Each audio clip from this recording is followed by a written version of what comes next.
To defeat Hitler, the British baked something called death cookies. This is not a joke. During World War II, British scientists created death cookies, not bombs, not rockets, not poison gas, cookies, to feed them to Hitler's cows.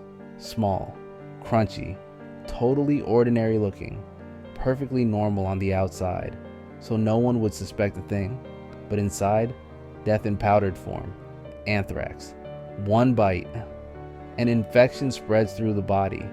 The goal was simple and brilliantly cruel. Infect German livestock quickly and massively, and then follow the chain.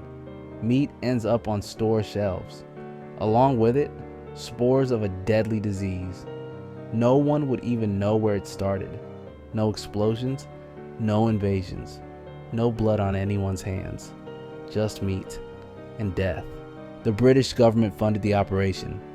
Scientists rushed to produce millions of Bacillus anthracis spores.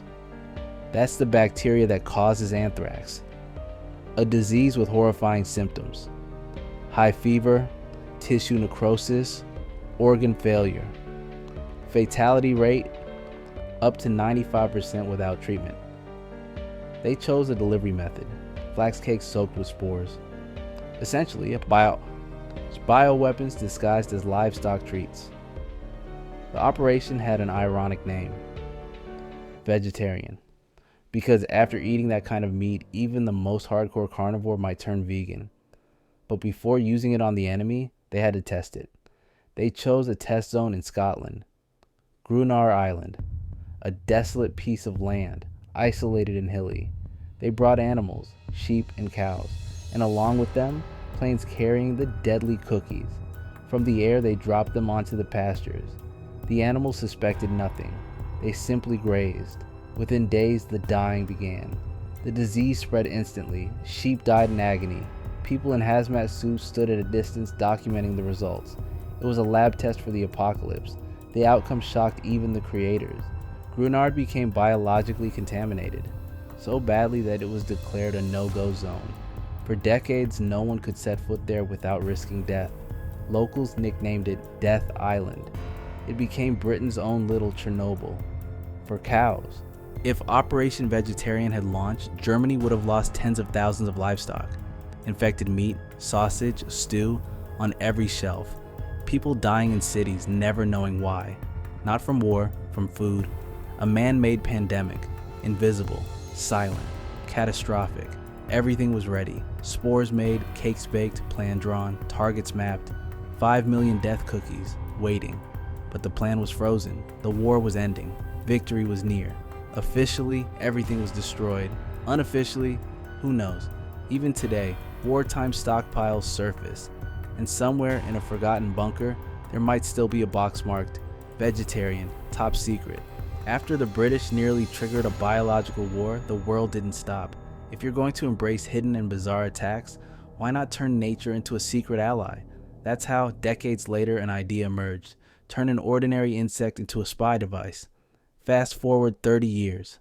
It's the 1970s. World War II is long over, but the world isn't peaceful. Now it's the Cold War. USA versus USSR, West versus East. Two superpowers. Introducing the Dragonfly Spy, a miniature flying drone that was meant to change the game. There's no declared war, but it's happening everywhere. In Vietnam's jungles, at secret Arctic outposts, in space, and in spy headquarters. The CIA needed to know everything. Who's meeting with whom? What are Soviet diplomats discussing? What documents lie on enemy generals' desks? But there was a problem. A human spy could be exposed. Electronics could be detected. Wiretaps traced. And so, someone at the agency pitched a seemingly insane idea. What if we make a spy dragonfly? Not a microphone, not a wiretap, not a man in disguise, a dragonfly. Flying, biomechanical, light, undetectable. Looks just like a normal insect. No one would notice it. Thus began the project officially named Insectothopter. Sounds like science fiction, but it was completely real. It was led by the Office of Research and Development, a secret CIA unit developing the weirdest spy tools imaginable. The insectothopter was astonishingly small, weighing just over a gram. The body was made of lightweight plastic and synthetic materials. The wings, semi-transparent, flexible like a real dragonfly's. Inside, a micromotor that flapped the wings. It was controlled using a laser beam, which essentially acted as a remote control. It could carry a tiny microphone or miniature camera, that's so small it was invisible without magnification. Max range around 200 meters, enough to fly through a window, hover near a balcony, or listen in on a meeting in the park. Mission: bypass security, fly into a room, record a conversation, and escape. No wires, no agents. On paper, genius. In reality, a disaster. During the very first field test, it was obvious. The insectothopter couldn't handle the wind, a light breeze, and it got blown away like dust. It couldn't hover. It couldn't steer reliably. Even flying a few meters to an open window turned into a circus. One test. And the project was officially scrapped. But it wasn't forgotten. Though the idea failed, it became the ancestor of today's microdrones. Decades later, engineers would revisit those blueprints, and with better tech, finally build what they once dreamed of in the 70s. And yes, the original insectothopter still exists. It's kept at the CIA Museum in Langley, a place the public can't enter.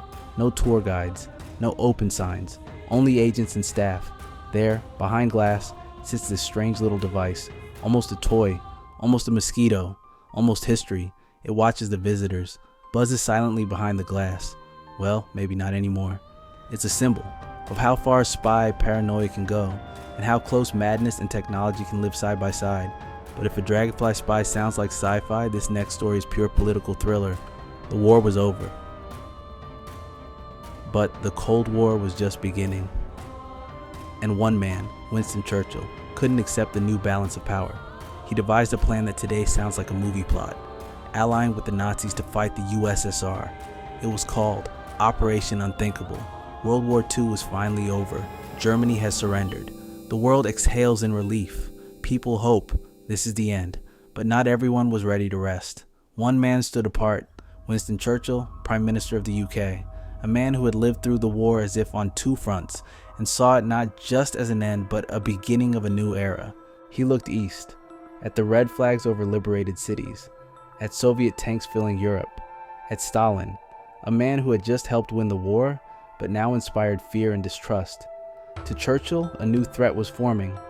What if we need to start another war? Thus was born a secret plan with the code name Operation Unthinkable. What made it so unthinkable? It was a plan to launch a surprise attack on the Soviet Union, despite the war having just ended. The goal? Force the USSR to give up Poland and other Eastern European countries now under Moscow's control.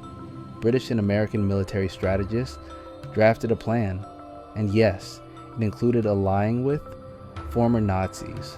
That's right.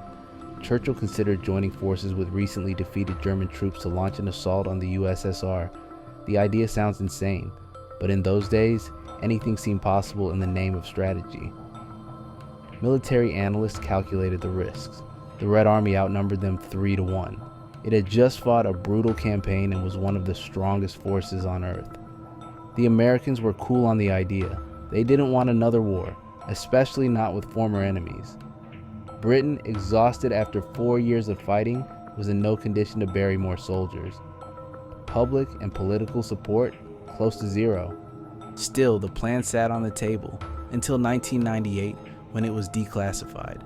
Only then did the world learn how close we came to another world war. These stories sound absurd, but they're all real. Human history isn't just heroes and victories. Sometimes it's madness. If you want more insane true stories like this, hit that subscribe button, because history doesn't just repeat itself. Sometimes it mutates.